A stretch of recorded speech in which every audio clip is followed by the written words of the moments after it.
Magandang umaga po sa ating lahat. Ako po si Abelardo Alice Jr., inyo pong registered nutritionist dietitian.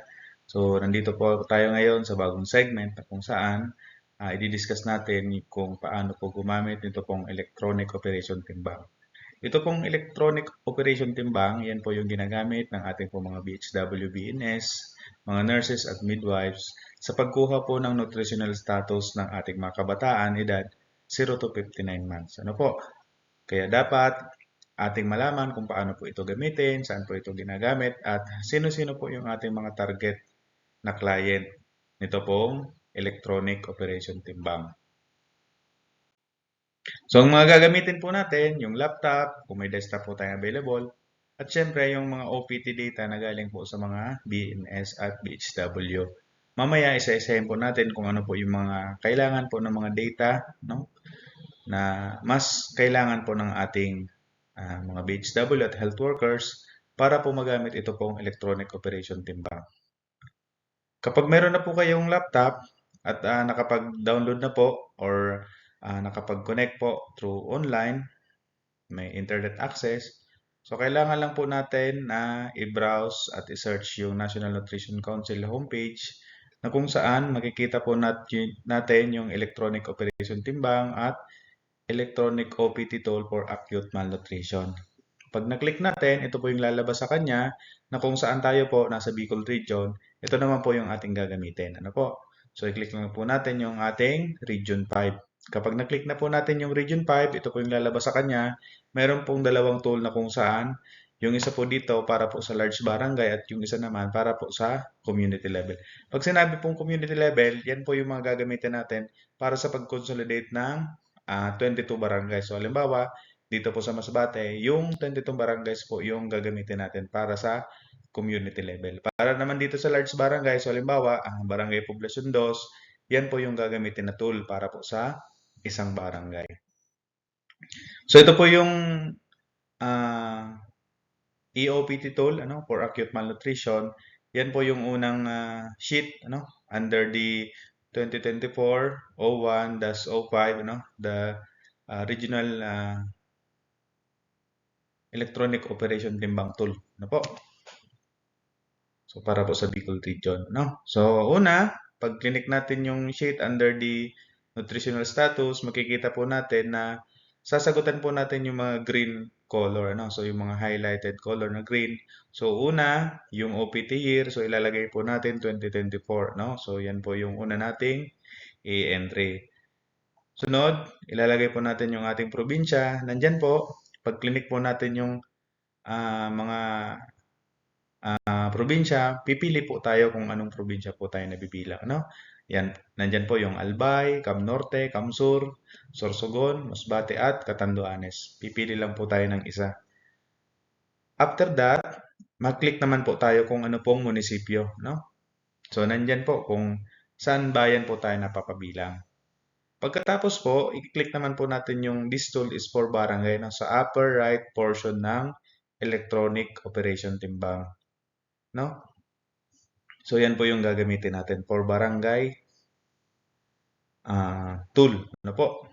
Then after, i-click naman po natin yung mga barangays. Then pipili po tayo. So, halimbawa, ako, taga-barangay Poblacion 2, i-click ko po yung barangay Poblacion 2. Po? So, nandyan po yung mga kailangan nating pipilapan. So, halimbawa, mayroong 500 na bata sa Poblacion 2, 500 po dapat yung makikita dyan. Walang duplicate. Pag nag-duplicate po, ma-highlight po siya as color red. Po? Yung mga kailangan po nating data, kagaya ng nasabi ko kanina, so una, yung Purok Street. Halimbawa, Magsaysay Street, Kilapad, Ricudo, or kung ano pa man na street na gagamitin natin. Yung pangalan ng nanay, pwede din po si tatay. Unahin po natin yung last name at first name. Sunod po yung pangalan ng bata. Then, may column po dito kung belongs to indigenous people group. So, ang sagot po natin dyan, yung gender nila, kung lalaki at kung babae. Po? Yung birthday nila, yung format, month, date, at year po. Same with yung date of measurement, kung kaya po sila tinimbang at kinuhanan ng height. Sunod, yung height at pinaka-importante yung weight, ano. And may mga format po na kinukunan po ng MUWAC, ano. So, yung MUWAC, recorded naman po yan sa ating mga papel, ano po. So, yan po. So, example ko dito, si Pedro de la Cruz. Ano po? So, sa Magsaysay Street, no, under the column ng location, child's residence, name of mother, si Juan de la Cruz, or name of caregiver, rather. Pangalan ng bata, si Pedro de la Cruz, belongs to indigenous group, no? Yung kanyang kasarian, lalaki, date of birth, September 21, September 27, 2021.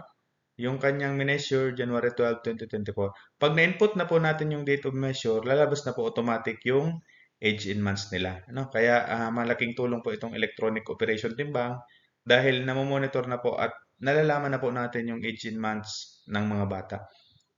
Sunod, ilalagay naman po natin yung uh, weight in height, rather, ano? So, makikita din natin, pag nilagay po natin yung timbang at height ng bata, makikita na natin yung kanilang nutritional status. Ano?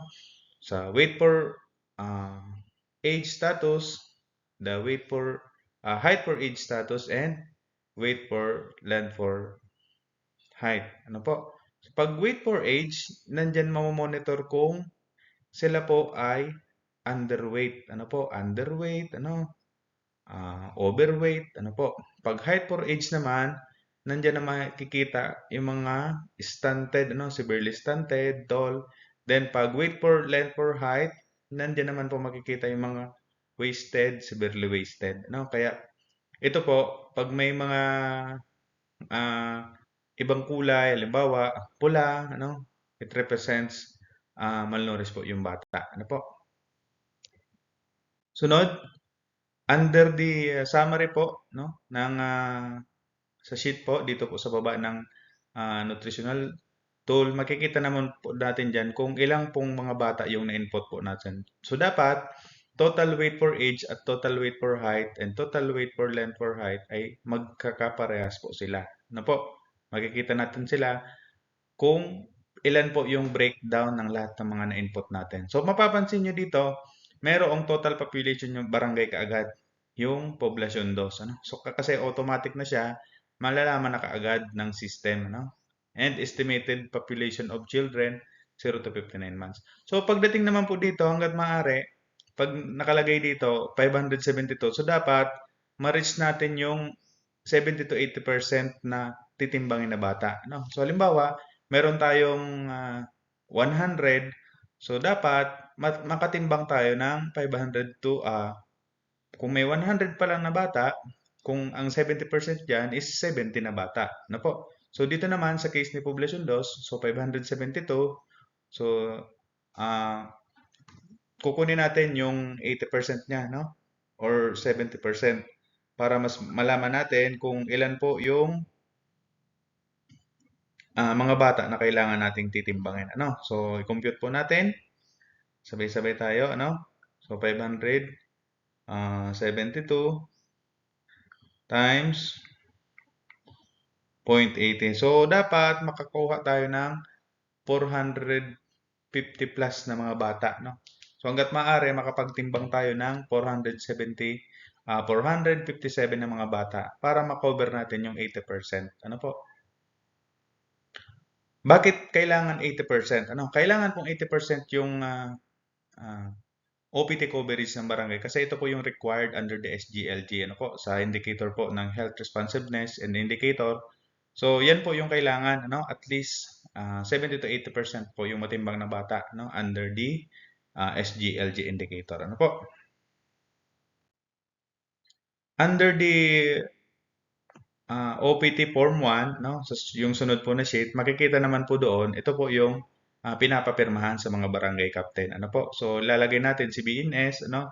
Si midwife or nurse, and then si kapitan. Ano? Para alam din po nila kung ano po yung status ng malnutrition sa kanilang barangay. Ano po?